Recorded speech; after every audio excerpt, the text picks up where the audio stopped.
स्वाधीनता ग्राम विकास and peace foundation द्वारा नागपुर में धार्मिक अर्थव्यवस्था अध्ययन सत्र का आयोजन किया गया। कार्यक्रम का नेतृत्व राष्ट्रवादी अर्थशास्त्री सीए श्वेताली ठाकरे ने किया।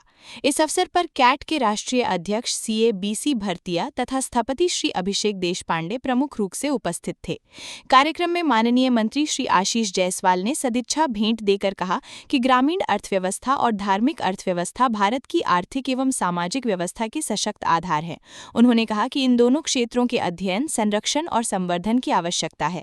सीए श्वेताली ठाकरे ने कहा कि अध्ययन में प्रस्तुत प्रारंभिक आकलन के अनुसार भारत की धार्मिक अर्थव्यवस्था का वार्षिक आकार लगभग 10 लाख करोड़ रुपए, लगभग 4% जीडीपी है तथा इससे करीब 2.5 करोड़ लोगों को प्रत्यक्ष एवं अप्रत्यक्ष रूप से रोजगार मिलता है। उन्होंने कहा कि इस व्यवस्था का सबसे अधिक लाभ छोटे व्यापारी, फेरी वाले, कारीगर, परिवहन, आतिथ्य सेवा तथा ग्रामीण उद्यमियों को मिलता है। इसलिए धार्मिक अर्थव्यवस्था का वैज्ञानिक अध्ययन एवं मापन समय की आवश्यकता है।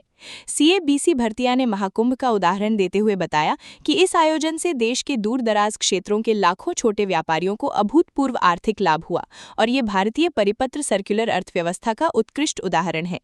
स्थपति श्री अभिषेक देशपांडे ने पिंटू कोली का उदाहरण देते हुए बताया कि महाकुंभ के दौरान उनके व्यवसाय ने लगभग 30 करोड़ रुपए का कारोबार किया, जिसका उल्लेख उत्तर प्रदेश के मुख्यमंत्री योगी आदित्यनाथ ने भी किया था। उन्होंने कहा कि भारत के इस स्वदेशी आर्थिक मॉडल का व्यवस्थित अध्ययन किया जाना चाहिए। समापन करते हुए सीए श्वेताली ठाकरे ने कॉर्पोरेट सोशल रिस्पॉन्सिबिलिटी सीएसआर की तर्ज पर रिलीजियस सोशल रिस्पॉन्सिबिलिटी आरएसआर की अवधारणा प्रस्तुत की, जिससे धार्मिक संस्थाओं में सुशासन, पारदर्शिता, विश्वास, सामाजिक समरसता और समावेशी विकास को बढ़ावा मिल सके।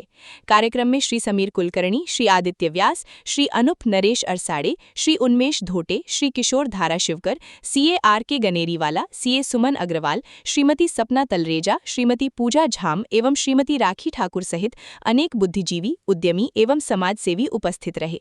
धर्म को देश के विकास और तरक्की के लिए, रोजगार के लिए, लघु उद्योग के माल बेचने के लिए, छोटे उद्यमियों को व्यापार मिलने के लिए और जो अंत्योदय की बात करते हैं, ये कैसे हो सकता है, ये बताने के लिए इंस्टीट्यूट ऑफ इंडियन इकोनॉमिक्स ने रिलीजियस इकोनॉमी सब्जेक्ट शुरू किया है, जिसका सर्टिफाइड कोर्सेज बहुत जल्द हम शुरू करने वाले हैं। हमें यह समझना जरूरी है कि पूरे देश में दूर दराज के इलाकों में भी हमारे बड़े बड़े मंदिर स्थापित किए गए हैं। क्यों? नहीं तो पहाड़ों की अर्थव्यवस्था चलती कैसे, ये भी समझना जरूरी है। तो मैं सभी से निवेदन करता हूं कि धर्म में व्यापार देखो, धर्म का व्यापार नहीं करना। ये बहुत बड़ा रोजगार, स्वरोजगार और अर्थव्यवस्था को गति देने वाला क्षेत्र है। इसी को हमें आगे लेके जाना है। स्वाधीनता ग्राम विकास एंड पीस फाउंडेशन ने institute of Indian economics and research centre स्थापन करने का जो संकल्प लिया, उसमें आज पहली प्रतिनिधियों की सभा हुई थी और जिसमें भारतीय अर्थशास्त्र का बहुत महत्वपूर्ण विषय यानी रिलीजियस इकोनॉमिक्स के ऊपर बात हुई। रिलीजियस इकोनॉमिक्स अगर भारत में जीडीपी का कंट्रीब्यूशन है वो है 7.58 लाख करोड़, यानी करीबन 2% ऑफ जीडीपी, और यह सब में ज्यादा इम्पैक्ट करता है स्मॉल खुदरा व्यापारी के लिए और छोटे छोटे बिजनेसमैन के लिए। यह एक बहुत महत्वपूर्ण है क्योंकि इससे 2.5 करोड़ एम्प्लॉयमेंट जनरेट होती है, जितनी इक्विवेलेंट है सेंट्रल गवर्नमेंट और स्टेट गवर्नमेंट के एम्प्लॉयमेंट के साथ में। तो यह एक बहुत विषय जो है जो इग्नोर किया है, इसको हम मुख्य प्रवाह में लेके आना चाहते हैं क्योंकि इससे एम्प्लॉयमेंट जनरेट होता है, इससे अपनी भारतीय इकोनॉमी स्ट्रेंथन होती है और साथ में एक हमारा विकल्प हुआ कि जैसे सीएसआर होता है, सोशल रिस्पॉन्सिबिलिटी कॉर्पोरेट, वैसे ही आरएसआर यानी रिलीजियस सोशल रिस्पॉन्सिबिलिटी भी होनी चाहिए, कोड ऑफ कंडक्ट होना चाहिए, वीआईपी और नॉन वीआईपी का डिसइंटीग्रेशन होना चाहिए और साथ में ही मैनेजमेंट जो होता है hospitality management of religious economy वो भी होना चाहिए। तो ऐसे कई सारे महत्वपूर्ण मुद्दों पे हमने चर्चा की और उसके ऊपर हमारे निर्णय लिए।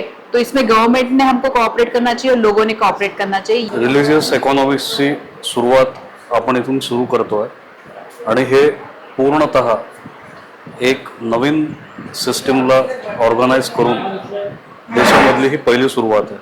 याचे येणाऱ्या काळामध्ये जे परिणाम दिसतील डेफिनेटली सगळ्या रिलिजियस गॅदरिंगला एक मोठं प्रमोशन याच्याद्वारे मिळेल. इसका जो विषय है रिलीजियस इकोनॉमी एकदम महत्वपूर्ण विषय है और इसके ऊपर चर्चा होनी जरूरी थी. आज वो अच्छी चर्चा इस मीटिंग में हुई और ये मैनेजमेंट बहुत ज़रूरी था. अभी मंदिर में जो कोई भी लोग है लेकिन वहाँ मैनेजमेंट नहीं रहता, इस वजह से वहाँ कोई अच्छा सा काम नहीं होता है. जैसे शेगांव में अच्छा मैनेजमेंट है तो वहाँ पे अच्छा हॉस्पिटल बनाए गए तीर्थ क्षेत्र के माध्यम से, संस्थान के माध्यम से वहाँ पे स्कूल चल रही है, अच्छे कॉलेजेस है और अच्छी सेवा लोगों की हो रही है. जो जितना जो टाइप से गवर्नमेंट कर सकती है उसी टाइप से तीर्थ क्षेत्र अगर अच्छा डेवलप हुआ और वहाँ पे अगर अच्छा मैनेजमेंट रहा तो वहाँ पे डेवलपमेंट हो सकती है. ऐसा आज की मीटिंग में इन्होंने बताया. बहुत अच्छी बात है. मैं हार्दिक शुभकामनाएं देता हूँ और मेरे से जो भी मदद होगी मैं संस्था के लिए करने के लिए तैयार हूँ.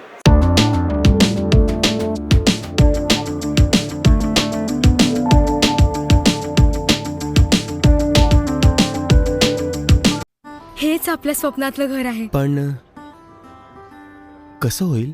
तुमच्या सोन्याने. सोन्याने? हा, सोना काय करू शकत नाही.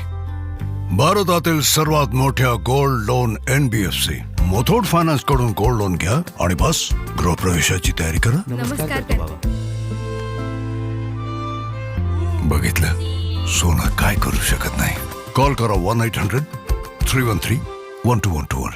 भारतातील सर्वात मोठ्या gold loan NBFC Muthoot finance कडून गोल्ड लोन घ्या आणि मग पहा सोना काय करू शकत नाही. कॉल करा 1-800-313-1212.